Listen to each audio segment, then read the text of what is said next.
बच्चों, स्वागत है आप सबका आपके favourite channel online exam centre में फिर से। और हम यहाँ पर आपके लिए जो वीडियो लेके आए हैं वो आपका एनटीएससी एग्ज़ाम की तैयारी के लिए है। और इसमें हम साइंस और मैथ के क्वेश्चन अभी कवर कर रहे हैं। इसके बाद हम सोशल साइंस के क्वेश्चन कवर करेंगे। ये हमारा साइंस का 6 वीडियो सीरीज़ है और आई होप कि आपने हमारे पहले के जो वीडियोज़ हैं वो आपने उनको देखा होगा। और चूँकि अभी समय आपके पास बहुत कम है तो आपको जो तैयारी करने का जो सबसे बेस्ट मेथड है, आपको सारा सब्जेक्ट रिवाइज करना एक साथ पॉसिबल नहीं है, तो बेहतर होगा कि जो प्रीवियस ईयर के जो क्वेश्चंस पूछे गए हैं उनको आप ध्यान से देखें। और इनसे most of the question, more than 50% question जो होते हैं प्रीवियस ईयर से ही पूछे जाते हैं। तो यहाँ से आपकी बहुत ही अच्छी तैयारी हो जाएगी और आपके सेलेक्ट होने के जो चांसेस हैं वो बहुत ज़्यादा बढ़ जाएंगे। क्योंकि समय जो बचा है 1 महीने से भी कम समय बचा हुआ है। कुछ ही स्टेट में जो डेट है वो बहुत ज़्यादा आगे है, बाकी मोस्ट ऑफ द स्टेट में तो जो डेट है वो आपकी 13 दिसंबर ही है। तो चलिए हम स्टार्ट करते हैं आज का वीडियो और वीडियो को ध्यान से देखिएगा। तो हमारे यहाँ पे जो सबसे पहला क्वेश्चन दिया गया है कि यदि कार्य बल, हिंदी में भी क्वेश्चन है, इंग्लिश में भी क्वेश्चन है। जो लोग हिंदी में कंफर्टेबल हैं वो हिंदी से कर सकते हैं, जो इंग्लिश में कंफर्टेबल हैं वो इंग्लिश में कर सकते हैं। तो यहाँ पर देखिए क्वेश्चन दिया गया है कि work, force, time are represented by A, B and C. This is work, this is force, this is time respectively. तो एक टर्म दिया गया है ए अपॉन बी सी, तो किसको रिप्रेजेंट करेगा? ए मतलब वर्क हमने लिख लिया, डिवाइडेड बाय फोर्स हमने लिख लिया और इनटू हमने टाइम कर लिया। तो एक और डेफिनेशन आपको वर्क की पता होगी, work is force into distance. And नीचे देखें तो आप फोर्स इनटू टाइम, अगर हम इसको इस टर्म में रिप्रेजेंट कर ले तो फोर्स कैंसिल आउट हो जाएगा और यहाँ पर डिस्टेंस अपॉन टाइम आएगा, जिसको हम वेलोसिटी से डिनोट करते हैं। तो इसका सही आंसर होगा वेलोसिटी, यानी वेग हो जाएगा इसका सही आंसर। ठीक है, क्योंकि हम वर्क को क्या डिफाइन करते हैं? Force into distance, F vector dot S vector, हम इसको force vector into displacement vector, हम इस तरीके से इसको काउंट करते हैं। तो यहाँ पे जब डिस्प्लेसमेंट वेक्टर है तो हम जब इसको टाइम से डिवाइड करेंगे तो हमको वेलोसिटी वेक्टर यहाँ पे मिल जाएगा, यानी वेलोसिटी हमको मिल जाएगी। और हम आगे आपके लिए काफ़ी सारा स्टडी मटेरियल लेके आने वाले हैं और ऑलरेडी लेके आ चुके हैं। तो अगर आप तैयारी कर रहे हैं तो चैनल को सब्सक्राइब जरूर कर लीजिए, क्योंकि जैसे ही हमारी वीडियोज़ अपलोड होती है तो बच्चे फिर बोलते हैं कि सर हमारी नई वीडियो अपलोड नहीं हुई। तो वो आपको इसलिए नहीं पता चलता क्योंकि आपने चैनल को सब्सक्राइब नहीं किया है। और बेल आइकॉन को भी जरूर प्रेस कर लीजिएगा, जिससे हमारा अगला वीडियो आपको तुरंत मिल जाए। नेक्स्ट क्वेश्चन है यहाँ पे देखिए, the initial velocity of a particle is 10 metre per second. यहाँ पे जो गिवन है उसमें u दिया हुआ है, हम u से डिनोट करते हैं इनिशियल वेलोसिटी को, जो कि 10 मीटर पर सेकेंड है। एक्सेलरेशन दिया हुआ है 4 मीटर पर सेकेंड स्क्वायर। और यहाँ पे पूछा है कि the distance covered by the particle after 2 second. तो यहाँ पे आप न्यूटन के जो मोशन के जो 3 इक्वेशंस हैं उनमें से एक इक्वेशन इस्तेमाल करेंगे। और डिस्टेंस के लिए सबसे अच्छा इक्वेशन यहाँ पर जो सेट होगा ut plus half at square यहाँ पर सेट होगा। आप जब यहाँ पे u की वैल्यू रखेंगे 10 और t की वैल्यू रखेंगे, जो टाइम हमारा 2 सेकेंड है प्लस हाफ, एक्सेलरेशन की वैल्यू है हमारी 4, तो 4 रखेंगे और t स्क्वायर यानी 2 इंटू 2 करेंगे तो हमारे यहाँ पे इस तरीके से जब हम इसको सॉल्व करेंगे तो हमारा आएगा 28 मीटर। ओके, सो यहाँ पे आंसर हमारा होगा 28 मीटर। आई होप कि आपको ये क्वेश्चन अच्छे से आता होगा। नेक्स्ट क्वेश्चन पे चलते हैं। यहाँ पे ये जो क्वेश्चन पेपर हमारे प्रीवियस ईयर से ले गए हैं तो आपको बिल्कुल भी कंफ्यूज नहीं होना है, सारे क्वेश्चन आपके सिलेबस के ही हैं। यहाँ पे देखिए सार्वत्रिक, यहाँ पे the universal gravitational constant, universal gravitational constant की वैल्यू क्या होगी? कहाँ पे आता है यूनिवर्सल ग्रेविटेशनल कांस्टेंट? न्यूटन का जो फार्मूला आपने पढ़ा होगा फोर्स बिटवीन 2 ऑब्जेक्ट्स का, ग्रेविटेशनल फोर्स बिटवीन 2 ऑब्जेक्ट्स का, वहाँ पर आपको कैपिटल G मिला होगा। यहाँ पे m1 m2 upon r square आपको दिखा होगा। तो यहाँ से ही आपको G की यूनिट निकल जाती है, क्योंकि F की यूनिट क्या होगी? न्यूटन। F की यूनिट हम किस में लिखते हैं? न्यूटन में। और R की यूनिट क्या होगी? मीटर, तो मीटर स्क्वायर हो जाएगी। ये मीटर स्क्वायर ऊपर जाके मल्टीप्लाई हो जाएगा तो न्यूटन मीटर स्क्वायर हो गया। और ये जो kg स्क्वायर है, इसका भी kg, इसका भी kg, वो जाएगा डिनोमिनेटर में, न्यूटन मीटर स्क्वायर पर kg स्क्वायर, और यही होती है G की यूनिट। इस तरीके से आपको याद नहीं करनी है, आपने फार्मूला ऑलरेडी याद किया हुआ है, तो आपको इस तरीके से यूनिट निकाल लेनी है। तो इसका न्यूटन मीटर स्क्वायर पर kg स्क्वायर, इसकी जो यूनिट होगी यहाँ पर बी ऑप्शन आपका सही होगा, सेकेंड ऑप्शन आपका सही होगा। नेक्स्ट क्वेश्चन है, speed of the wave is given, this is 350 metre per second and wavelength is given that is 100 centimetre. और कैलकुलेशन हम हमेशा किस में करते हैं, मीटर में। तो हम इसको जब लिखेंगे 100 सेंटीमीटर को मीटर में, तो हम यहाँ पे सेंटी का मतलब होता है 10⁻⁻2 और मीटर का मतलब होता है मीटर, तो हम इसको इस तरीके से लिखेंगे, यानी ये कितना हो गया, इसका जो वेवलेंथ है वो 1 मीटर है। तो अगर हम इसकी स्पीड का फार्मूला लिखाएं तो c होता है न्यू लेमड़ा, यहाँ पे c स्पीड हो गया, न्यू फ्रीक्वेंसी हो गई, लेमड़ा आपका जो वेवलेंथ है वो हो गया। तो आपने वेवलेंथ आपने सारी चीज़ों को मीटर में रखा है, यहाँ पे जो c की स्पीड है वो मीटर पर सेकंड में दिया है 350 मीटर पर सेकंड, तो आप इसको लिखेंगे 350 = न्यू और लेमड़ा की वैल्यू है 1 मीटर। अब जब इसको सॉल्व करेंगे तो न्यू की वैल्यू आपको मिल जाएगी 350 और फ्रीक्वेंसी की यूनिट होती है हर्ट्ज। तो इस तरीके से आपका ऑप्शन यहाँ पे सेकंड ऑप्शन करेक्ट ऑप्शन होगा। आई होप कि आप इसको समझ जाएंगे। अगर आप गलती करते हैं तो आपका यहाँ पर गलत आंसर आएगा, अगर सेंटीमीटर को आप मीटर में कन्वर्ट नहीं करते। तो जो बच्चे अक्सर ये गलतियाँ करते हैं। नेक्स्ट 5th क्वेश्चन है, the wave having compression and rarefaction is known as. ऐसा वेव जिसमें कंप्रेशन एंड रेयर फ्रैक्शन दोनों होता है उसको क्या बोलते हैं? कंप्रेशन एंड रेयर फ्रैक्शन मतलब ऐसा जब वेव एक सिंगल लाइन डायरेक्शन में चलती है तब ऐसा होता है, जहाँ पर एयर पार्टिकल्स एक ही जगह कंप्रेस हो जाते हैं और कुछ जगह रेयर मीडियम बनाते हैं, फिर कंप्रेस हो जाते हैं और फिर रेयर मीडियम बनाते हैं। तो ऐसा साउंड वेव में होता है, ठीक है। और साउंड वेव किस प्रकार की वेव होती है? ये लंबा मतलब इस तरीके से अलोंग द लेंथ चलती है, तो इसको हम बोलते हैं लॉन्गिट्यूडनल वेव्स बोलते हैं। यानी हमारा यहाँ पे ऑप्शन होगा सेकंड ऑप्शन होगा। यहाँ पे जो ट्रांसवर्स वेव है, ट्रांसवर्स वेव इस तरीके से चलती है, ठीक है, perpendicular to the motion of direction. Okay, जो पार्टिकल का वाइब्रेशन होता है दैट इज परपेंडिकुलर, और यहाँ पे जो पार्टिकल का वाइब्रेशन होता है that is along the motion of the path, है ना। तो वेव जिसमें अलोंग द मोशन में होती है वो लॉन्गिट्यूडनल वेव्स होती हैं। साउंड वेव्स इसका बेस्ट एग्जांपल है। बाकी जो ट्रांसवर्स वेव हैं, लाइट वेव भी ट्रांसवर्स वेव में ही आती है, और अल्ट्रा वायलेट वेव्स भी इलेक्ट्रोमैग्नेटिक वेव्स हैं, और सभी इलेक्ट्रोमैग्नेटिक वेव्स किस में आती हैं? वो ट्रांसवर्स वेव में आती हैं। तो आपको याद रखना है कि बेस्ट एग्जाम्पल इसका कौन सा है? साउंड वेव है, ठीक है। साउंड वेव जो होती हैं वो लॉन्गिट्यूडनल मोशन करती हैं, यानी यहाँ पे अनुदैर्ध्य तरंग जो होती हैं वो यहाँ पर सही इसका ऑप्शन होगा। नेक्स्ट क्वेश्चन है कि if the distance between two masses is doubled then the gravitational force between them, कितना इफेक्टेड होगा अगर डिस्टेंस को इंक्रीज कर दिया जाए? तो डिस्टेंस इंक्रीज कर देंगे तो ग्रेविटेशनल फोर्स कम तो हो जाएगा, बट कितना कम होगा चलिए हम जान लेते हैं। तो फोर्स इक्वल टू हो गया G/m/r²। जब हम इसको सॉल्व करेंगे तो रेडियस को अगर हमने यहाँ पे डबल कर दिया तो जो हमारा जो f डैश होगा वो 1/4 ऑफ ओरिजिनल f हो जाएगा। यहाँ पे आप 2 का स्क्वायर करेंगे तो यहाँ पे 4 हो जाएगा, मतलब 4r² आएगा, ठीक है। तो 1/4 हो जाएगा ग्रेविटेशनल फोर्स। ये बहुत ही सिंपल क्वेश्चन है, आप इसको कर लेंगे। नेक्स्ट क्वेश्चन है, सिंपल है बट ट्रिकी है। यहाँ पर आपको फोकल लेंथ दिया गया है 25 सेंटीमीटर, बट जब भी हम पावर कैलकुलेट करते हैं तो उस कंडीशन में हम इस फोकल लेंथ को मीटर में कन्वर्ट करते हैं।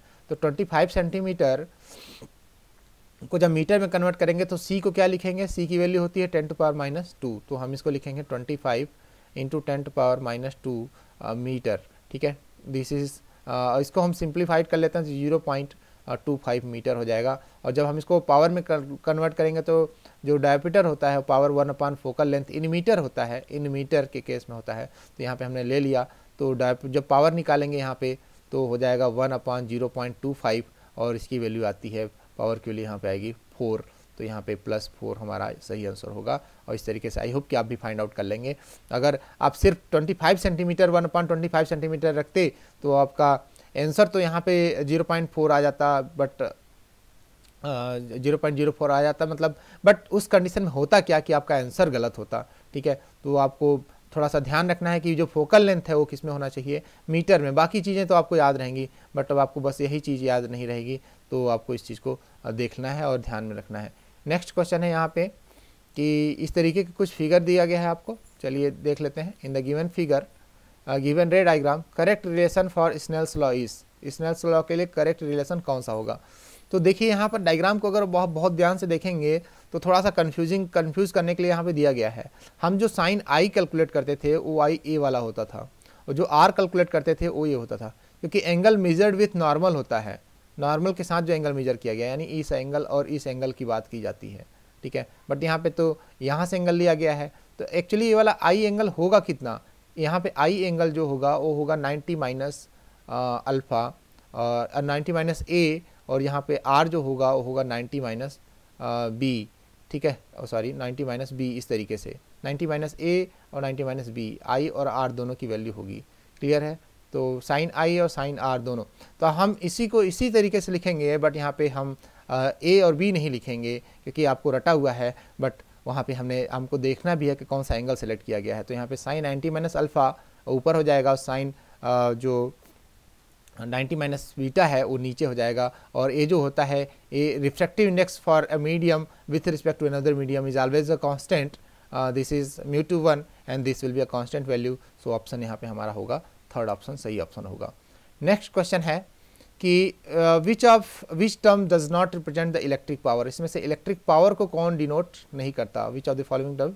तो एक क्वेश्चन पहले भी हमारे जो प्रीवियस वीडियो हैं उसमें भी आ चुका है, और हम पहले से भी आपको बोल रहे हैं कि क्वेश्चंस रिपीट होंगे, तो इसलिए बेहतर तरीका है प्रिपरेशन करने का, क्योंकि आप सारा सिलेबस अब एट अ टाइम रिवाइज नहीं कर सकते हैं। लॉकडाउन आपने कैसे बिताया है आप जानते हैं, और आगे की तैयारी कैसे करनी है वो भी आप जानते हैं, बट आपको इस बात को ध्यान रखना होगा कि जो सबसे बेस्ट तरीका होगा वो सारे प्रीवियस क्वेश्चन को रिवाइज करना होगा, और हम अपने चैनल पर करवा रहे हैं। तो आपको सारे वीडियोज़ देखने हैं, और 1 to 1 आपको अपने नोट्स भी बनाते जाने हैं। जो क्वेश्चन आपसे नहीं बन रहे हैं उनको नोट करिए और उनको सॉल्व करने का प्रयास कीजिए, और उनको रिमाइंड कर लीजिए कि इनको फिर से चेक करना है, या ये वाला टॉपिक हमारा कमजोर है, या ये क्वेश्चंस इंपॉर्टेंट होते हैं, या ये मिस्टेक हम करते हैं, तो इससे आपको और भी अधिक फायदा होगा। ठीक है, इसके अलावा अगर कोई भी समस्या आ जाती है तो हमें कमेंट बॉक्स में बताइए, हम हर कमेंट का रिप्लाई करते हैं, तो आपके भी कमेंट का रिप्लाई जरूर करेंगे। यहाँ पे देखिए जो पावर का है वो है पावर वी आई, ये तो बेसिक फार्मूला होता है, ये सही है, पावर का फार्मूला सही है। अब V square upon R V होता है, अगर हम यहाँ पे ओम्स लॉ को इस्तेमाल करें, V equal to I R करें, और यहाँ पे आई की जगह वी अपॉन आर रखें, तो ये हमारा फार्मूला बन जाएगा। बट ये जो फार्मूला है फर्स्ट, ए भी बन जाएगा, ए भी बन जाएगा, ए भी बन जाएगा, ठीक है, बट ये फर्स्ट नहीं बनेगा। क्यों? कि वी अपॉन आई होता क्या है? वी अपॉन आई होता है रेजिस्टेंस, तो रेजिस्टेंस पावर के बराबर नहीं हो सकता। तो यहाँ पे पूछा है नहीं करता, तो हमारा ये वाला ऑप्शन नहीं करता, तो ऑप्शन जो सही होगा वो हमारा फर्स्ट ऑप्शन सही होगा, क्योंकि ये नहीं करता है, बाकी सभी करते हैं। ठीक है, तो आपको ये चीज़ ध्यान में रखनी है। नेक्स्ट क्वेश्चन में आते हैं।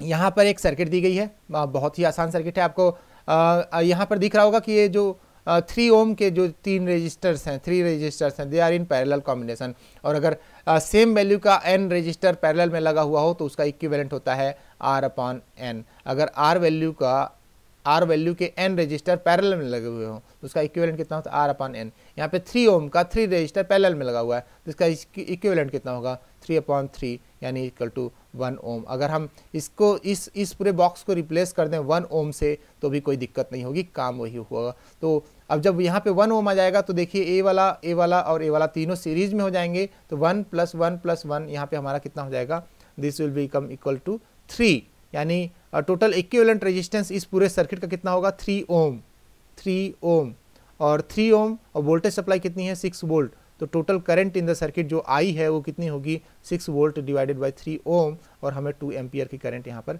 मिल जाएगी। आई होप कि आपसे ये क्वेश्चन बन जाएगा अगर आपने इलेक्ट्रिकल सर्किट अच्छे से पढ़ा हुआ है क्लास 10 का, क्योंकि क्लास 10 से बहुत सारे क्वेश्चन पूछे जाएंगे और क्योंकि ये हमेशा का रूल है तो अभी भी आपको इसके लिए अच्छे से तैयार रहना होगा। अब चलते हैं नेक्स्ट क्वेश्चन पे।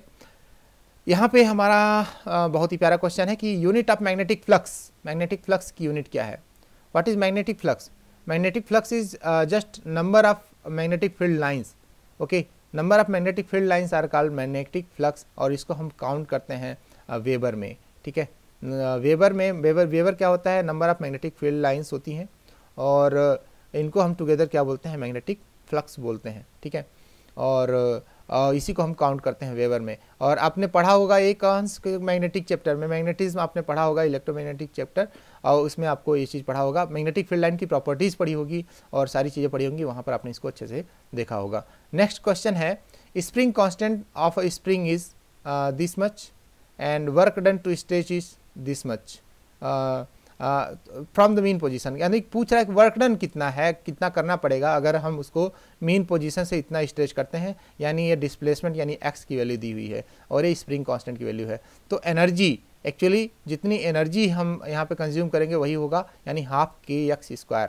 This is the energy restored in spring. जब हम उसको स्ट्रेच करेंगे इतना और हम जब वैल्यू पुट करेंगे यहाँ पे तो हमें एग्जैक्ट वैल्यू मिल जाएगी 6 × 10⁻³ तो हमारा स्प्रिंग कांस्टेंट हो गया, इंटू हम जब इसका स्क्वायर करेंगे, डिस्प्लेसमेंट का स्क्वायर करेंगे 10⁻⁻⁴ 4 हो जाएगा, यहाँ पे -2 का -4 हो जाएगा। और जब इसको सॉल्व करेंगे तो आ जाएगा हमारा 3 × 10⁻⁻1, यानी यहाँ पर 0.3 जूल का वर्क हमें करना पड़ेगा। ठीक है, तो ये चीज़ आप आसानी से कैलकुलेट कर सकते हैं।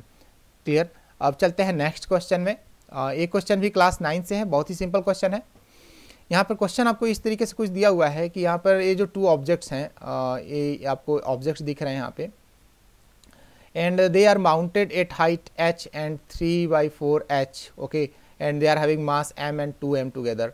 तो यहाँ पे उनका जो पोटेंशियल एनर्जी है उसका आपको रेशियो निकालना है a का b से। a का पोटेंशियल एनर्जी ऑफ a हम u से डिनोट करते हैं पोटेंशियल एनर्जी को, और b से डिनोट करते हैं। अब b मतलब b तो ऑब्जेक्ट का नाम है, a भी ऑब्जेक्ट का नाम है। तो चलिए इसका एनर्जी कितना होगा, हम हमेशा कैलकुलेट करते हैं mgh से।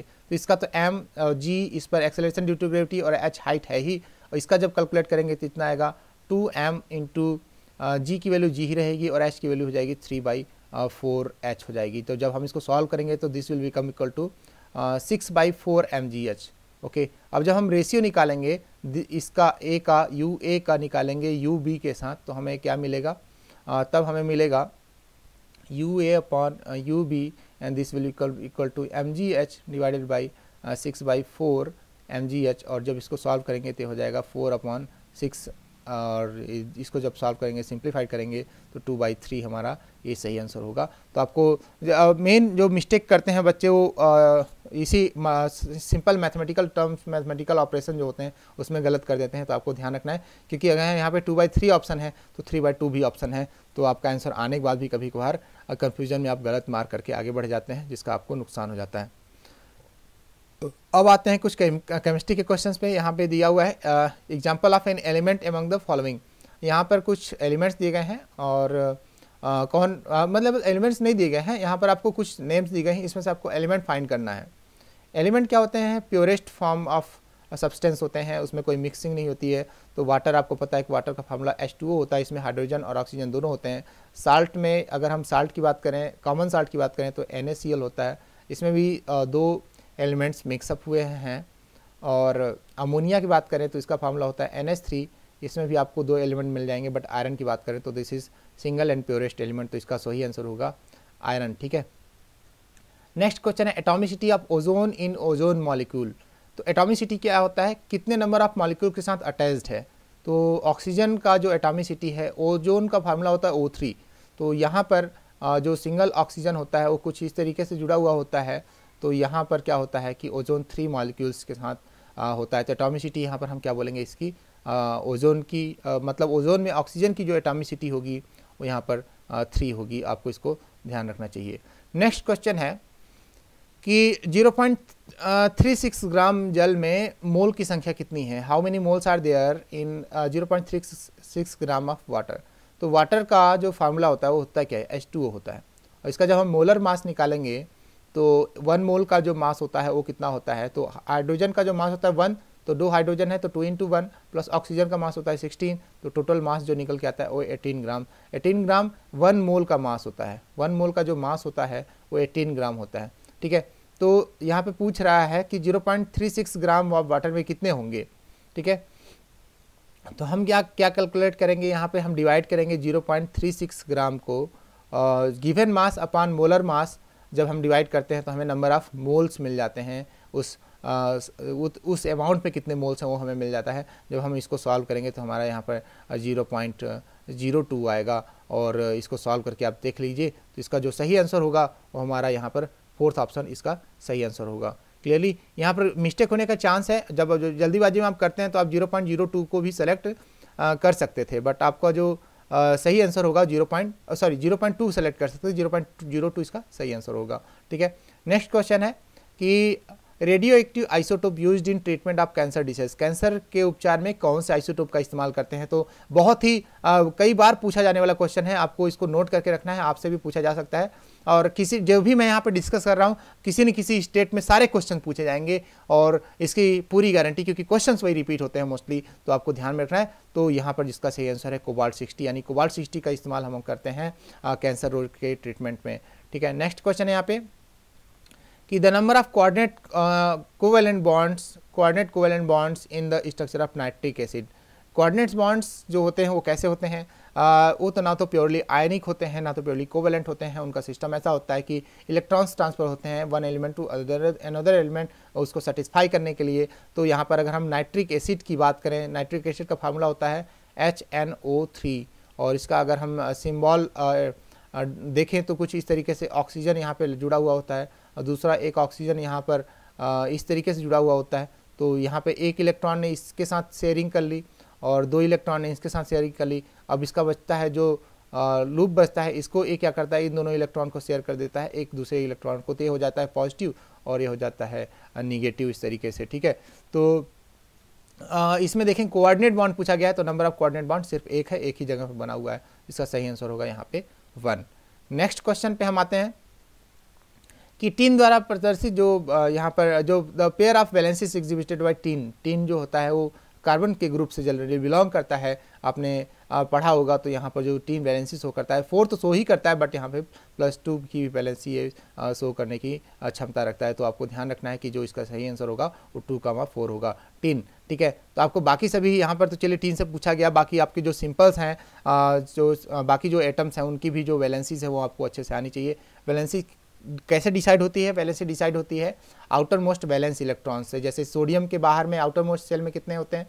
सोडियम का आउटर मोस्ट सेल में 1 होता है, तो वो 1 देना चाहेगा, तो यहाँ से वैलेंसी डिसाइड होती है और वैलेंसी इसको हम बोलते हैं +1, यानी this is having tendency to just lose 1 electron. और अगर इसी में क्लोरीन की बात करें तो क्लोरीन का आउटर मोस्ट सेल में होते हैं 17, मतलब 7, तो वो 1 गेन कर लेगा, तो एक न्यूट्रल एटम का जो कॉन्फ़िगरेशन है वो अटेंड कर लेगा, इसलिए वो -1 शो करता है, क्योंकि वो इलेक्ट्रॉन लेता है तो उस पर नेट जो चार्ज हो जाता है वो -1 का चार्ज आता है, बट उससे उसको स्टेबिलिटी मिलती है। ठीक है, नेक्स्ट क्वेश्चन है यहाँ पे the conjugate base of Brønsted acid, यानी ये जो ब्रॉन्स्टेड एसिड है इनका कंजुगेट बेस कैसा होगा, क्या होगा? तो कंजुगेट बेस कब बनता है? जब अपना प्रोटॉन डोनेट कर देते हैं। प्रोटॉन डोनेट करने का मतलब जब उसका पॉजिटिव वाला पार्ट जब डोनेट हो जाता है तब जो पार्ट बचता है उसको कंजुगेट बेस बोलते हैं। तो यहाँ पे अगर H पॉजिटिव निकल जाएगा तो OH निगेटिव बनेगा, बट यहाँ पे OH निगेटिव 2 जगह है। और इसकी बात करें तो जब ये इसका H पॉजिटिव निकल जाएगा तो Cl निगेटिव बनेगा, Cl निगेटिव इस जगह पे है, तो इसका सही ऑप्शन फर्स्ट होगा, कंजुगेट बेस। कंजुगेट बेस कब बनता है? कंजुगेट बेस बनता है जब ये डोनेट करता है प्रोटॉन को। प्रोटॉन यहाँ पे H पॉजिटिव हम इसको सपोज करते हैं, तो जब ये डोनेट करता है तभी हम इसको कंजुगेट बेस के तरह ट्रीट करते हैं, जो उसके बाद बचता है। नेक्स्ट क्वेश्चन है the chemical formula plaster of Paris. ये क्वेश्चन भी बहुत फेमस क्वेश्चन है और आपको इनको अच्छे से याद रखना चाहिए। प्लास्टर ऑफ पेरिस का जो केमिकल फार्मूला है वो क्या होगा? तो यहाँ पे जो दूसरा ऑप्शन देख रहे हैं आपको कन्फ्यूजन हो सकता है, बट जिप्सम का फार्मूला होता है और जिप्सम से ही प्लास्टर ऑफ पेरिस बनता है। दिस इज यहाँ पर जो प्लास्टर ऑफ पेरिस होता है कैल्शियम सल्फेट हेमीहाइड्रेट होता है, यानी ये जो फर्स्ट ऑप्शन है कैल्शियम सल्फेट ½ आप इस तरीके से देख सकते हैं। ये आपका प्लास्टर ऑफ पेरिस का फार्मूला था। कहाँ यूज होता है प्लास्टर ऑफ पेरिस? जब बोन्स वगैरह क्रैक हो जाती हैं तो उनको जोड़ने में इसका इस्तेमाल होता है। कभी कभार जो रूफ वगैरह से सीलिंग वगैरह जो होती है, सीट वगैरह जो लगी रहती हैं, उसमें भी प्लास्टर ऑफ पेरिस का इस्तेमाल होता है। बहुत सारी जो मूर्तियाँ बनती हैं उनमें भी प्लास्टर ऑफ पेरिस का इस्तेमाल होता है, बट इन पर बैन कर दिया गया कि प्लास्टर ऑफ, जैसे दुर्गा पूजा वगैरह जो होता था उसमें जो मूर्तियाँ बनती थी उसमें POP का इस्तेमाल होता था, बट उसको भी यहाँ पर बैन किया गया। और इससे बहुत सारे ऑर्नामेंट्स वगैरह भी बनते हैं जो सुंदर देखते हैं, उसमें POP का इस्तेमाल किया जाता है। और जो डॉक्टर वगैरह इसका बहुत ज़्यादा इस्तेमाल करते हैं, क्योंकि कई सारे मरीजों के जो है बोन फ्रैक्चर होती हैं उनको फिट करने में, ठीक करने में इसका इस्तेमाल किया जाता है। नेक्स्ट क्वेश्चन है कि oxidation reaction in the following chemical changes, इसमें से ऑक्सीडेशन रिएक्शन क्या होता है? तो देखिए ऑक्सीडेशन रिएक्शन की एक प्रॉपर्टी होती है, अगर इलेक्ट्रॉन लूज कर रहा है तो उसको हम बोलते हैं ऑक्सीडेशन रिएक्शन, और अगर कोई इलेक्ट्रॉन गेन करता है किसी रिएक्शन में तो उसको बोलते हैं रिडक्शन रिएक्शन। तो यहाँ पे जो 3 ऑप्शन है आप देख सकते हैं, वो तीनों ऑप्शन में इलेक्ट्रॉन गेन कर रहे हैं, तो these are example of reducing reaction, reduction reaction. But यहाँ पे ऑक्सीजन ये लूज कर रहा है तो इसको बोलेंगे ऑक्सीडेशन रिएक्शन, क्योंकि यहाँ पर जो ऑक्सीडेशन स्टेट है वो चेंज हो रही है, इंक्रीज हो रही है, +2 से +3 जा रहा है, तो हम इसको बोलेंगे कि ये ऑक्सीडाइज हुआ है, इसने इलेक्ट्रॉन्स को लूज किया हुआ है। ठीक है, तो इस तरीके से आपको ध्यान में रखना है। ऑक्सीजन के ऐड होने को भी हम ऑक्सीडेशन रिएक्शन बोलते हैं, ऑक्सीजन के लूज होने को हम रिडक्शन रिएक्शन बोलते हैं, हाइड्रोजन के ऐड होने को हम रिडक्शन रिएक्शन बोलते हैं, जो कि आपके फोटोसिंथेसिस प्रोसेस में CO2 जब ऐड होता है H2 के साथ तब यहाँ पे ग्लूकोज का फॉर्मेशन करता है, और इसको भी हम एक रिडक्शन प्रोसेस ही कहते हैं। तो आपको ये सारी बातें ध्यान रखनी है, क्योंकि सभी कुछ ये आपके कंपटीशन का हिस्सा हो सकता है। नेक्स्ट क्वेश्चन है यहाँ पे कि जो अमोनिया गैस का जो फॉर्मेशन होता है, अमोनिया का जो फॉर्मेशन होता है वो इस तरीके से होता है, नाइट्रोजन गैस रिएक्ट करती है हाइड्रोजन के साथ in presence of iron and molybdenum. और तो यहाँ पे पूछा गया है कि इसमें मोलिब्डेनम क्या काम करता है। तो इसमें मोलिब्डेनम बायो कैटालिस्ट तो बिल्कुल नहीं है। बायोलॉजिकल कैटालिस्ट कौन से होते हैं, ईस्ट या कोई बैक्टीरिया होती है तो उनको बायोलॉजिकल कैटालिस्ट बोला जाता है, बट यहाँ पे बायोलॉजिकल कैटालिस्ट नहीं है, क्योंकि आपको पता है मोलिब्डेनम एक मेटल है, ट्रांजिशन मेटल है, और कैटलिस्ट पॉइजनर भी नहीं है, ये रिड्यूस नहीं करता। जैसे कि पॉइजनर क्या होते हैं, वो रिएक्शन प्रोसेस को स्लो कर देते हैं, और ना तो ही ये ऑटो कैटालिस्ट है। तो इसका सही आंसर है कैटालिस्ट प्रोमोटर है। ये आपको रिएक्शन को प्रमोट करता है, रिएक्शन को इंक्रीज करता है, क्योंकि अगर ये ना हो तो रिएक्शन बहुत ही स्लो हो और इसकी वजह से रिएक्शन थोड़ी फास्ट हो जाती है। ठीक है, नेक्स्ट क्वेश्चन में आते हैं कि अच्छा कैटलिस्ट होते क्या हैं, और रिएक्शन में डायरेक्टली पार्ट नहीं लेते हैं, वो रिएक्शन की प्रोसेस को इंक्रीज कर देते हैं या उसको स्लो डाउन कर देते हैं, उनको कैटलिस्ट बोलते हैं। ठीक है, तो जैसी ज़रूरत होती है उस जगह पे। अब नेक्स्ट क्वेश्चन है यहाँ पे elements having highest electronegative in the periodic table. तो हाईएस्ट इलेक्ट्रोनेगेटिव पूरे पीरियोडिक टेबल में सबसे ज़्यादा जो होती है फ्लोरीन की होती है, क्योंकि इसका size, fluorine, chlorine, bromine, iodine सब एक ही ग्रुप के हैं, बट इनका जो साइज है फ्लोरीन से बहुत ज़्यादा बड़ा हो जाता है, इसलिए ये अपने इलेक्ट्रॉन्स पर उतनी पकड़ नहीं बना पाते, बट फ्लोरीन जो होता है अपने इलेक्ट्रॉन्स पर अच्छी पकड़ बना लेता है, इसलिए फ्लोरीन जो होता है यहाँ पर हाईली इलेक्ट्रोनेगेटिव होता है। और हम इसका जो यूज करते हैं बहुत ही जगह पर, काफ़ी जगहों पर होता है, आपने पढ़ा होगा या आप आगे पढ़ेंगे भी। और जो ईचिंग वगैरह की जाती है ग्लास में, उसमें HF यानी इस एसिड का उपयोग किया जाता है, जो कि ईचिंग वगैरह करने में आती है। ग्लास वगैरह पे अगर कोई चीज़ बनानी है, कोई इमेज बनानी है, कोई आकृति बनानी है, तो इसका भी इस्तेमाल किया जाता है, क्योंकि ये हाईली एसिडिक होता है। और फ्लोरीन की इलेक्ट्रोनेगेटिविटी होती है उसके साइज की वजह से ही होती है। और बैलेंस इलेक्ट्रॉन की बात करें तो सभी के पास सेम बैलेंस इलेक्ट्रॉन होते हैं, बट इनमें नंबर ऑफ पीरियड इनका इंक्रीज होता जाता है। फ्लोरीन के बाद क्लोरीन, ब्रोमीन, फिर आयोडीन, इस तरीके से इसमें जैसे जैसे नीचे जाते हैं पीरियोडिक ग्रुप में, तो number of period, number of cells increase होती जाती हैं। और जो हम एक और चीज़ पढ़ते हैं, इफेक्टिव न्यूक्लियर चार्ज, वो कम होते जाता है आउटर मोस्ट इलेक्ट्रॉन्स पे। दैट्स वाई फ्लोरीन का इसमें ज़्यादा फायदा हो जाता है। नेक्स्ट क्वेश्चन है कि the molecular formula of freon, freon का मॉलिक्यूलर फार्मूला क्या होगा। तो फ्रियॉन होता क्या है, फ्रियॉन होता है, आपको स्ट्रक्चर में बता दूं, this is Cl, this is F, इस तरीके को, इस स्ट्रक्चर को हम बोलते हैं फ्रियॉन। तो सॉरी हमने इसमें थोड़ा गलत कर दिया, यहाँ पे ये तो कार्बन 3 बना दिया। एक मिनट, यहाँ पे this structure is called freon, this is not the right structure. यहाँ पर फ्लोरीन हो गया और यहाँ पे क्लोरीन हो, इस तरीके से हो गया। तो यहाँ पे इस तरीके का जो स्ट्रक्चर होता है CF2Cl2, इसको हम बोलते हैं फ्रियॉन। और इसका यूज कहाँ होता है, इसका यूज होता है रेफ्रिजरेटर वगैरह में, क्योंकि ये कूलेंट के रूप में इस्तेमाल होती है, और ये बहुत ही ज़्यादा पॉइजनस वगैरह भी नहीं होती है। और प्रोपेलेंट वगैरह जो होते हैं उनमें भी इस गैस का इस्तेमाल किया जाता है। तो इसका जो सही फार्मूला होता है CF2Cl2 होता है। ठीक है, तो यहाँ पे इसको आप नीचे वाले पोर्शन को ध्यान रखेंगे, CF2Cl2 ये आपका फ्रियॉन का फार्मूला होता है, और रेफ्रिजरेटर वगैरह में इसका इस्तेमाल अब किया जाता है। ठीक है, नेक्स्ट क्वेश्चन है यहाँ पे the monomer unit of terylene polymer, terylene polymer का मोनोमर कौन है। तो ये बहुत ही फेमस क्वेश्चन है, पहले से भी मोनोमर यूनिट और पॉलीमर यूनिट कौन, इसके मोनोमर से कौन सा पॉलीमर बनता है, चीज़ें आपको याद रखनी है। यहाँ पर आपको जो टर्पथेलिक एसिड और एथिलीन ग्लाइकोल है, इसी से बनता है आपका टेरिलीन। ध्यान से देखें तो यहाँ पे टेरे वर्ड और यहाँ पे लीन वर्ड है, टेरे वर्ड और लीन वर्ड से ही टेरेलीन वर्ड बनता है। बट ऐसा बस यही एक कॉन्सेप्ट नहीं हो सकता याद करने का, आपको पूरा नाम भी थोड़ा बहुत याद रखना होगा। टर्पथेलिक एसिड और इथिलीन ग्लाइकोल यहाँ पर इसके जो मोनोमर होते हैं, ये दोनों फॉर्म करते हैं टेरिलीन। यानी आपने टेरिकॉट पढ़ा होगा, टेरिकॉट आपने सुना होगा, तो जो उसके कपड़े वगैरह जो बनाए जाते हैं वो इन्हीं की मदद से बनाए जाते हैं। और चलते हैं नेक्स्ट क्वेश्चन पे। The habitat related with presence of sunken stomata in leaves, sunken stomata मतलब छिपा हुआ स्टोमेटा। द हिडन स्टोमेटास जो होते हैं, वो हिडन स्टोमेटा क्यों होते हैं। देखिए स्टोमेटा का मेन काम क्या होता है, रेस्पिरेशन प्रोसेस में इन्वॉल्व होता है, और जो वाटर का मोस्ट ऑफ द डिस्चार्ज होता है वो स्टोमेटा के ही थ्रू होता है।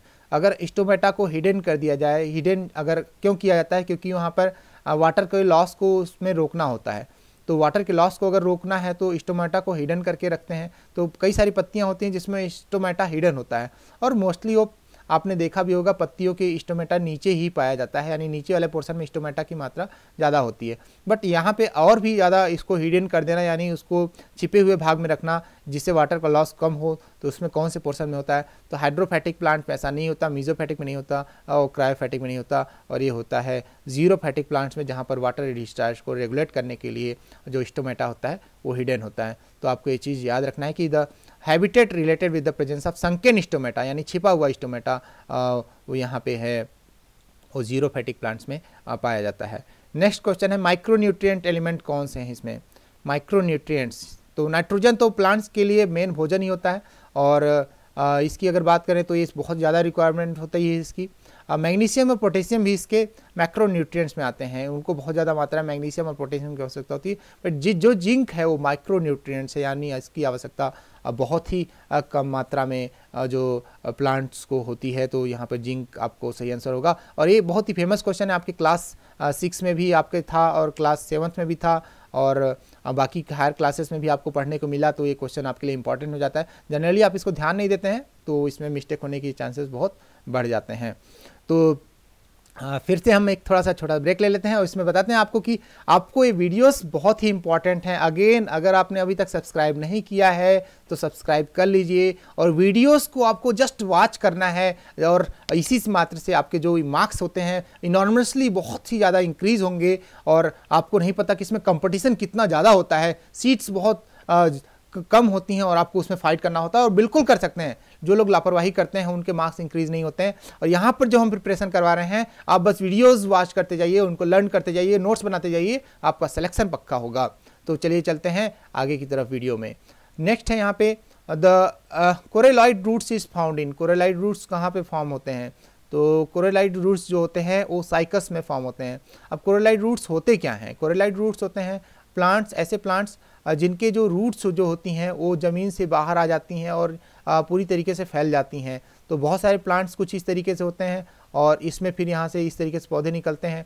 तो उनकी जो रूट्स होती हैं वो, अब इसका जो पोर्शन होता है रूट्स का अलगल रूम फॉर्म करता है, यानी उसमें presence of nitrogen fixing bacteria होती है जो प्लांट्स को नाइट्रोजन प्रोवाइड करने के लिए बाहर यहीं पे ग्रोथ कर जाती है। ये ब्राउन कलर की होती हैं और पूरा फैल जाती हैं प्लांट्स के नीचे ही। इस तरीके से आपने कई सारे ऐसे प्लांट्स देखे होंगे। तो जो साइकस है, साइकस प्लांट आपने देखा होगा, अगर आपने नहीं देखा तो आप नेट पर सर्च करके देखिए, तो वहाँ पर आपको कोरेलॉइड रूट्स आपको क्लियरली देखने को मिल जाएंगी। नेक्स्ट क्वेश्चन है यहाँ पे कि the roots of which plant is used as a medicine. Medicine की तरह कौन से प्लांट को यूज किया जाता है? एक्चुअली यहाँ पे सभी प्लांट्स जो दिए गए हैं वो मेडिसिन की तरह यूज होते हैं, बट इसमें आपको ध्यान देना है कि रूट्स की बात की जा रही है। तो जो कुरकुमा लोगा जो है यहाँ पे दिख रहा है आपको, कुरकुमा लोगा जो दिख रहा है, इसको हिंदी में जो इसका नेम होता है इसको हम बोलते हैं हल्दी। ठीक है, इसको हम बोलते हैं हल्दी। हल्दी आपने देखा होगा। और हल्दी कहाँ बैठती है? हल्दी जड़ में बैठती है। हल्दी अगर हम इंग्लिश में अगर इसको बोले तो यहाँ पर देखिए, इसको कुरकुमा लोगा इसका साइंटिफिक नेम है। ठीक है, और एलोवेरा, एलोवेरा ऊपर जो उसका पोर्शन होता है, उसकी जो लीव्स होती हैं एलोवेरा की, उसको हम निकालते हैं, उसमें जो जेल लाइक जो सब्सटेंस निकलता है उसको हम यूज करते हैं। उसको पीने में भी इस्तेमाल किया जाता है, पेट साफ़ करने में भी, चेहरे को साफ़ करने में भी, उसके कई सारे आपको फेस वॉश वगैरह मिलते हैं, तो इसके पत्तियों का इस्तेमाल होता है। ठीक है, और हल्दी का जो पोर्शन है जिसको हम यूज करते हैं वो हल्दी उसकी जड़ होती है, यानी जो रूट्स पूछा गया है उसका सही आंसर तो यहाँ पे कुरकुमा लोगा होगा। बट आपको जानना है कि बाकी चीज़ें क्या होती हैं। जो राउवोल्फिया सर्पेंटिया है इसको सर्पगंधा भी बोलते हैं। ठीक है, इसको सर्पगंधा बोलते हैं। और सर्पगंधा एक पौधा होता है जिसके छोटे छोटे बीज होते हैं जो ऊपर फूलों के साथ होते हैं, उसका इस्तेमाल किया जाता है दवा बनाने में। सर्पगंधा आपने सुना भी होगा, जो बाबा रामदेव जी की कई सारी दवाइयाँ होती हैं उसमें आपने सर्पगंधा का नाम ज़रूर सुना होगा। ठीक है, और यहाँ पे अगर बात करें पेपेवर सोमनीफॉर्म की, सोमनीफेरम यानी पेपेवर सोमनीफेरम, ये जो है ये इसका नाम है, ये अफीम का नाम है। ठीक है, और अफीम भी एक दवा होती है और इसको लोग नशे के रूप में प्रयोग करते हैं, बट ये एक दवा, इसको मेडिसिन के रूप में भी इसको इस्तेमाल किया जाता है। बट यहाँ पे ये सभी जो होते हैं वो ऊपर फैलते हैं। जो यहाँ पे जो हल्दी है, जो कुरकुमा लोगा है, ये आपका ज़मीन में मिलता है, यानी जो इसका जो पार्ट होता है रूट से बनकर बना हुआ होता है, इसका सही आंसर होगा आपका कुरकुमा लौंगा। तो आपको परेशान होने की आवश्यकता नहीं है, एक दो कठिन क्वेश्चन तो हो सकते हैं कि आपसे पूछे जाए, बट अगर आप इनमें से कोई भी एक जानते, मान लीजिए सपोज आप कुरकुमा लौंगा आप जानते थे, तो आपको एक क्वेश्चन फटाक से बन जाता और आप बिना किसी डाउट इसको मार करके आगे निकल जाते। आप चलते हैं नेक्स्ट क्वेश्चन में। The phenotype ratio of F2 generation in dihybrid cross is. Dihybrid cross में जो फिनोटाइप जो F2 जनरेशन होती हैं वो किस रेशियो में यहाँ पे बनती हैं। तो आपको ये वैल्यू तो आपको रट गई होगी क्योंकि आपने इसको कई बार पढ़ा होगा। तो इसका सही आंसर होगा 9:3:1 के फॉर्म में। ओके, नेक्स्ट क्वेश्चन है, how many biodiversity hot spots are there in the world. How many biodiversity hot spots are there in world. यहाँ पे फिलहाल जब ये क्वेश्चन पूछा गया था तब तो 34 थे, बट आज की डेट में 2 इंक्रीज हो गए हैं, तो 36 बायोडाइवर्सिटी हॉट स्पॉट्स इस समय पूरे वर्ल्ड में है। बायोडाइवर्सिटी हॉट स्पॉट आपने पहले भी पढ़ा होगा और इनकी संख्या को आपको अब ध्यान में रखना है कि कितने हैं, टोटल 36 हो गए हैं। नेक्स्ट क्वेश्चन है, यहाँ पे पूछा गया है, चलिए बायोलॉजी से तो नहीं, आपके जीके का क्वेश्चन भी इसमें शामिल हो गया। From which district of Rajasthan did Chipko movement begins. Chipko movement कहाँ से स्टार्ट हुआ था। तो चिपको मूवमेंट राजस्थान के किसी स्टेट में, ध्यान दीजिएगा, राजस्थान के किसी स्टेट में स्टार्ट हुआ था। एक्चुअली चिपको मूवमेंट राजस्थान में स्टार्ट नहीं हुआ था, ये दूसरे स्टेट में स्टार्ट हुआ था, बट राजस्थान की अगर बात करें तो ये जोधपुर में सबसे पहले स्टार्ट हुआ था। आपको ये चीज़ ध्यान में रखनी है। और चिपको आंदोलन आपके बाकी जीके पॉइंट ऑफ व्यू से भी बहुत इंपॉर्टेंट है, आप इसको पूरा पढ़ लीजिएगा। इसमें चिपको आंदोलन किससे रिलेटेड था, तो जो पेड़ पौधे थे उनकी सुरक्षा के लिए जब उनकी कटाई चालू हुई तो उनको सुरक्षा के लिए लोगों ने उसको अपने हाथों से उसको गले लगा लिया और बोला हम इसको पेड़ को नहीं काटने देंगे। तो ये आंदोलन था पेड़ की सुरक्षा के लिए, जो क्या इससे बहुत पहले हुआ था। और आज के डेट में देखिए कि उस आंदोलन का क्या कोई प्रभाव है, बिल्कुल नहीं है। लोग अपनी इच्छा मुताबिक पेड़ों को काटते जा रहे हैं। और तब के ज़माने में लोगों को इतनी अवेयरनेस थी, तो अब कि आप अंदाज़ा लगा लीजिए कि लोग किस दिशा में जा रहे हैं। नेक्स्ट क्वेश्चन है, the part of human brain which controls involutory actions. Involutory actions को कौन कंट्रोल करता है। तो इन्वोल्यूटरी एक्शंस को कंट्रोल करने का जो काम होता है वो हमारा मेडुला ऑब्लांगेटा का होता है, और ये आपके नर्वस सिस्टम को भी कंट्रोल करता है पूरा। और आपको बाकी सारी चीज़ें जो होती है बॉडी मूवमेंट की मोस्ट ऑफ द पोर्शन को मेडुला ऑब्लांगेटा ही कंट्रोल करता है, जो कि आपके ब्रेन में आपने पढ़ा होगा। ब्रेन में कुछ 2 हिस्से इस तरीके से होते हैं, तो जो ये वाला हिस्सा जो होता है जो आपके बैकबोन से यहाँ पे कनेक्ट होता है, इसको बोलते हैं मेडुला ऑब्लांगेटा। ठीक है, नेक्स्ट क्वेश्चन है हमारा, the disease caused by the protein deficiency in the food.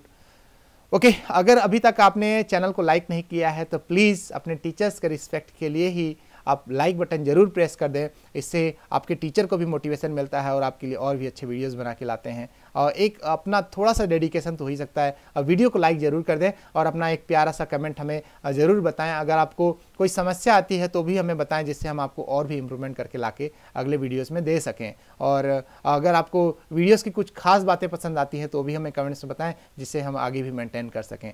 और चलिए चलते हैं इस क्वेश्चन का आंसर जानते हैं। The disease caused by the protein deficiency in the food.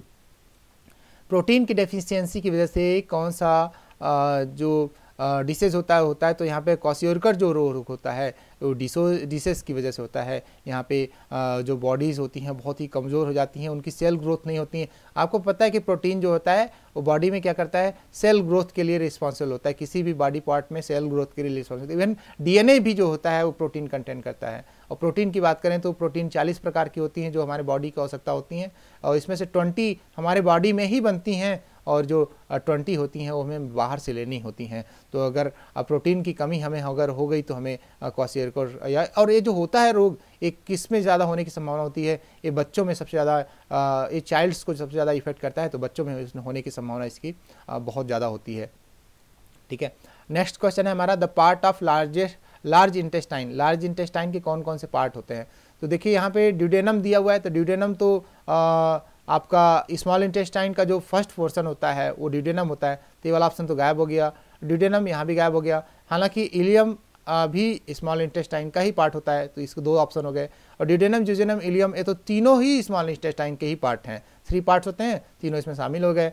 और यहाँ पे अगर 4th पार्ट की बात करें इसमें ड्यूजेनम और इलियम दोनों भी हैं, तो ये वाला भी पार्ट नहीं होगा। और यहाँ पे देखिए कैल्शियम्स, कॉलन और रेक्टम, ये तीनों होते हैं आपके लार्ज इंटेस्टाइन के पार्ट। जो यहाँ पे कैल्शियम होता है वो आपका जो एसेंडिंग पार्ट होता है, स्मॉल इंटेस्टाइन से जब फूड इंटर करता है यहाँ पे, और जो एसेंडिंग पार्ट होता है इसको बोलते हैं कैसियम, और यहाँ पे ये जो पार्ट होता है इसको बोलते हैं हॉरिजॉन्टल कॉलम, और जो ये पार्ट होता है इसको बोलते हैं वर्टिकल कॉलम। और फिर इसके बाद जो आपका पोर्शन आता है वो आपका होता है रेक्टम का, और रेक्टम के बाद फिर आपका पोर्शन जो होता है लास्ट ओपनिंग जो होती है उसको बोलते हैं एनस। तो आपको ये सारी पार्ट्स आते होंगे, तो इसका सही ऑप्शन होगा आपका 2। ठीक है, हिंदी में भी आप इन नाम्स को चेक कर सकते हैं। थोड़ा हिंदी कठिन होती है और जो हिंदी पढ़ते हैं उनके लिए आसान होती है। एक्चुअली क्या करें, हमारी मजबूरी है, हिंदी भाषी क्षेत्र से ज़रूर है, बट हमें इंग्लिश का पूरा घोल पिलाया गया, तो हम इंग्लिश में ही कुछ चीज़ों को, ना तो हम हिंदी के रह गए ना तो इंग्लिश के रह गए, बट यहाँ पे आप देख सकते हैं जो भी आप कंफर्टेबल हो आप उसको यहाँ पे सेलेक्ट कर सकते हैं। नेक्स्ट क्वेश्चन है the hormone not secreted by ovary. Ovary क्या होता है? This is female reproductive system का एक पार्ट होता है ovary. Okay, strictly female reproductive system का पार्ट होता है, और जो टेस्टोस्टेरोन है ये स्ट्रिक्टली मेल रिप्रोडक्टिव सिस्टम का पार्ट होता है। तो ये तो बिल्कुल भी इससे रिलीज नहीं होगा। तो यहाँ पर तो आपने सही आंसर तो पहले ही पा गए, बट आपको ये भी ध्यान रखना है ओवरी से रिलीज क्या क्या होता है। तो ओवरी से एस्ट्रोजन रिलीज होता है, प्रोजेस्टेरोन रिलीज होता है, और रिलैक्सिन रिलीज होता है। ये तीनों हार्मोन आपको ओवरी से ही रिलीज होते हैं, और ये चीज़ें फीमेल रिप्रोडक्टिव सिस्टम को कंट्रोल करती हैं, ऑर्गेनाइज करती हैं, और उसको पूरा फंक्शनिंग करने में हेल्प भी करती हैं। तो आपको ये चीज़ ध्यान रखनी है। टेस्टोस्टेरोन जो होता है वो आपका मेल रिप्रोडक्टिव सिस्टम का जो हार्मोन है, और जो टेस्टिस भी होती है that is part of male reproductive system. तो आपको इस चीज़ों को ध्यान में रखना है। ठीक है, तो नेक्स्ट क्वेश्चन है हमारा कि सीडोकोलमेट एनिमल्स कौन होते हैं? सीडोकोलमेट एलिमेंट्स क्या होते हैं? सीडोकोलमेट एलिमेंट्स होते हैं जिनके पास जो यहाँ पे इसका आंसर होगा एस्केलेमेंथिस, और ये ऐसे एलिमेंट होते हैं जिसमें फेक फ्लूइड्स का इसमें होता है, मतलब इनकी जो बॉडी स्ट्रक्चर होती है उसमें एक्स्ट्रा फ्लूइड्स होते हैं, और इसमें जो शामिल होते हैं एनिमल्स एस्केलेमेंथिस होते हैं। और इसके बेटर इन्फॉर्मेशन के लिए आप नेट पर सर्च कीजिए, और एक क्लास 9th का आपका जो पार्ट है उसमें आपको बेटर दिया हुआ है कि इसमें जो एस्केलेमेंथिस होते हैं वो सीडोकोलमेट में आते हैं। जो राउंड वॉर्म्स होते हैं, राउंड वॉर्म्स जो आपने नाम सुना होगा वो इसके बेस्ट एग्जांपल्स होते हैं। और नेक्स्ट क्वेश्चन पे आते हैं, यहाँ पे प्रोटोजोआ डिसीज। प्रोटोजोआ से जो डिसीज जनरेट होता है वो कौन सा होता है? तो एड्स जो होता है वायरस से होता है, और लिप्रेसी जॉन्डिस की अगर बात करें तो these are the bacterial borne disease. और यहाँ पे मलेरिया की अगर बात करें तो प्रोटोजोआ से होता है। प्रोटोजोआ मतलब ऐसे एनिमल्स जो फूड के लिए दूसरे पर डिपेंड होते हैं, दूसरे को यहाँ पर ट्रांसफर करते हैं। यहाँ पे अपना प्लाज्मोडियम भी पढ़ा होगा, तो यहाँ पे जो मच्छर होते हैं वो मच्छर की वजह से मलेरिया होता है, यानी मादा एनोफिलीज जो होते हैं वो मच्छर को यहाँ पे फैलाते हैं। तो मलेरिया आपने पढ़ा होगा, तो मलेरिया को प्रोटोजोआ क्या होते हैं? वही होते हैं जो किसी एक इंसेक्ट बॉर्न डिसीज होती है जो एक इन्फेक्टेड बॉडी से दूसरे बॉडी में ट्रांसफर करती हैं। नेक्स्ट क्वेश्चन है यहाँ पे the disease cause by deficiency of vitamin के। विटामिन के की वजह से कौन सा डिसीज होता है? तो विटामिन के की वजह से हीमोरेज यहाँ पे होता है, यानी यहाँ पर अगर जिनको विटामिन के यहाँ पे जिनको कमी होती है, विटामिन के की डेफिशिएंसी होती है, तो उनमें ब्लड को क्लॉटिंग होने की समस्या उनमें आ जाती है, और उनको बहुत ज़्यादा प्रॉब्लम होती है। तो this is all about the questions for today's science part. और आई होप कि आपको पसंद आ रहा होगा, और आप ही के जो सपोर्ट से ही हम यहाँ पर और भी वीडियोज़ लेके आते हैं, क्योंकि बच्चे पसंद करते हैं। और बच्चे जब बोलते हैं कि सर प्लीज़ डेली एक वीडियो अपलोड किया कीजिए, सच बताएं बहुत ही प्रयास करते हैं कि हम आपके लिए वीडियोज़ लेके आएँ। और जब तक आपका एग्ज़ाम नहीं होता था तब तक आपके साथ मिल के तैयारी करें, बट आपका इसमें सपोर्ट चाहिए और आपका इसमें पूरा डेडिकेशन चाहिए, तभी हमारा जो वीडियो होगा इसका मेन पर्पस पूरा होगा। और एक चीज़ और है कि अपने इस वीडियोज़ को अपने क्लासमेट्स के साथ शेयर जरूर करें, जिससे वो भी इस वीडियोस को देखें। और जब आपका क्लासमेट्स अच्छे से पढ़ाई करता है तो कहीं ना कहीं आपने इंडक्शन पढ़ा होगा, उसका इफेक्ट आप पर भी पड़ता है, और आप और अभी आगे पढ़ने की कोशिश करते हैं। तो अभी जो पूरा सिनेरियो है कॉपरेशन का है, और आई होप कि आप इसको अच्छे से समझते हैं और आप इसको अच्छे से जानते हैं। और आपके कमेंट्स का हमें इंतज़ार रहेगा अपने कमेंट बॉक्स में। अगर आपने चैनल को सब्सक्राइब नहीं किया तो please press the subscribe button and also press the bell icon, जिससे आपको नोटिफिकेशन हमारे वीडियोस का अपलोड होते से ही प्राप्त होता है। Thank you so much for watching this video.